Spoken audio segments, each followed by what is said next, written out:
میرے بھائی اور بزرگوں، دوستوں اور ساتھیوں، فمن اراد المدینہ فلیأت الباب، جو شہر میں داخل ہونا چاہے وہ دروازے سے داخل ہوگا۔ آپ کے اور میرے پیر دستگیر محبوب سبحانی قطب ربانی محی الدین عبد القادر گیلانی رضی اللہ تعالی عنہ، آپ طویل عرصہ بغداد میں پڑھتے رہے اور ایک وقت آیا جب آپ کو اولیاء پہچان چکے تھے بغداد کے۔ خواجہ یوسف ہمدانی رحمۃ اللہ تعالی علیہ آئے اور خواجہ یوسف ہمدانی نے آپ سے عرض کی کہ عبد القادر، اب آپ کے اعلان کا وقت ہے، اٹھیں اور بغداد میں اپنا اعلان کریں۔ اب آپ مسند واعظ کے اوپر بیٹھیں اور وہ خزانے جو اللہ نے آپ کے سینے میں رکھے ہیں، اب اس فیض کی ترسیل کا وقت ہے۔ یہ ترغیب جو تھی یہ خواجہ یوسف ہمدانی نے عرض کی۔ حضرت غوث پاک رضی اللہ تعالیٰ عنہ نے فرمایا کہ یا شیخ، میں اجمی ہوں، میں اجمی ہوں اور یہ عربی ہیں، تو میں کیسے عربیوں کو واعظ کروں جبکہ میں اجمی ہوں اور ان کے معیارات تو اس سے بہت بلند ہیں۔ تو خواجہ یوسف ہمدانی نے عرض کی کہ نہیں، اب ذمہ ہے آپ کے کاندھے پہ ہے، اب بیٹھے ممبر پہ۔ تو حضرت غوث پاک رضی اللہ تعالی عنہ جب ممبر پہ جلوہ فرما ہوئے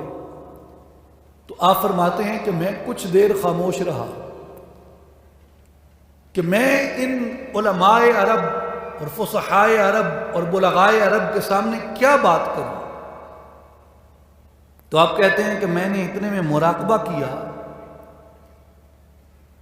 تو سید دو عالم خاتم الانبیاء محمد مصطفیٰ احمد مجتبی صلی اللہ علیہ وآلہ وسلم تشریف لائے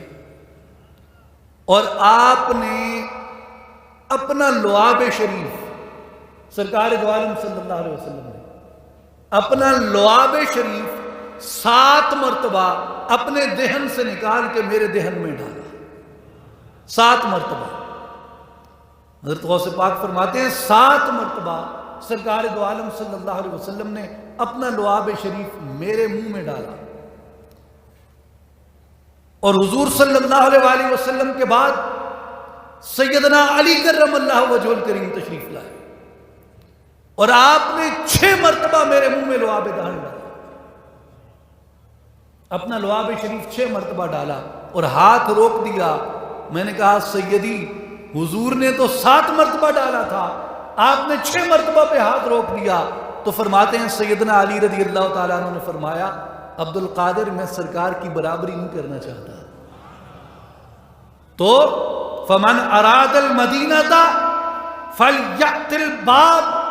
جس نے شہر میں آنا ہوتا ہے وہ دروازے سے گزر کے آتا ہے۔ سیدنا غوث پاک رضی اللہ تعالیٰ عنہ بھی جب بغداد میں واعظ کے منبر پہ جلوہ فرما ہوئے تو پہلے سرکار کے لعاب دہن سے سرفراز ہوئے، پھر سلطان ولایت کے لعاب دہن سے سرفراز ہوئے۔ نعرہ تکبیر، نعرہ رسالت، نعرہ خلافت، نعرہ غوثیہ،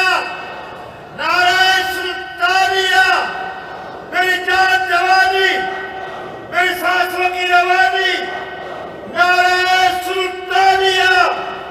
نعرہ فخر،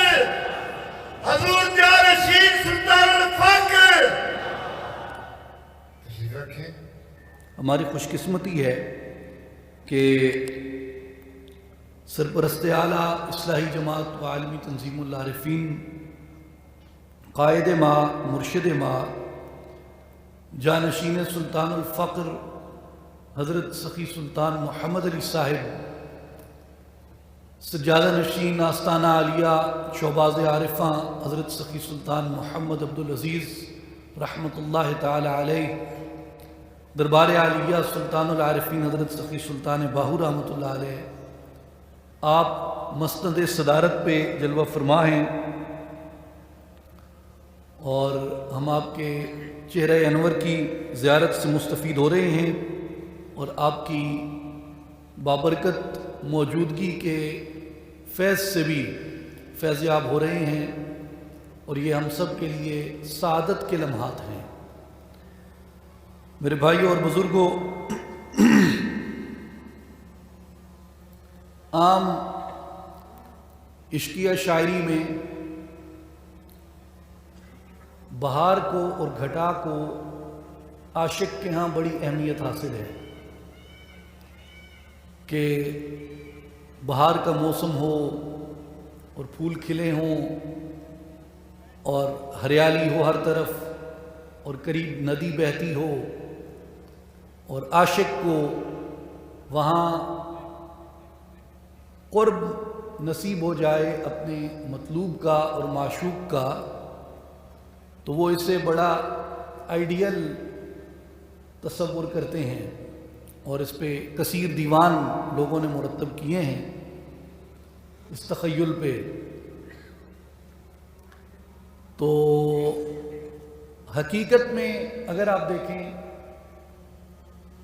تو برکات، انوار اور فیض کے اعتبار سے رمضان المبارک سراپا بہار ہے، اور اس بہار میں ہر جانب ہریالی ہے، سبزہ ہے، لوگ روزے سے ہیں، ذکر کی کثرت ہے، تلاوت کی کثرت ہے، نماز لوگ اہتمام سے پڑھتے ہیں، صدقات خیرات کثرت سے کی جاتی ہے، اور جس مقام پہ ہم موجود ہیں اس چمن قادریت میں اور گلستان سلطانی میں، جہاں حضرت سلطان العارفین رحمۃ اللہ تعالی علیہ کے فیض کا اور آپ کے فقر کا بحر بے کراں ٹھاٹھیں مار رہا ہے، اور یہاں اگر ہمیں اپنے مرشد کی اور اپنے مطلوب کی قربت میسر ہے تو اس سے حسین کوئی دوسرا منظر نہیں ہو سکتا۔ میرے بھائیوں اور بزرگوں، یہ قسمت سے، مقدر سے، توفیق سے اور اللہ کی رحمت سے یہ گھڑیاں لوگوں کو نصیب ہوتی ہیں، اور یہ ہمارے لیے بڑی سعادت ہے کہ ہم آپ کے روبرو یہاں پہ بیٹھے ہیں، اور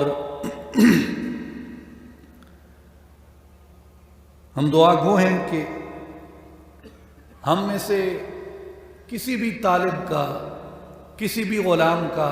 جاتے ہوئے یہاں سے کاسا خالی نہ رہے۔ حضور اپنے فضل سے اور اس فیض سلطانی سے سب کو مالا مال فرمائیں۔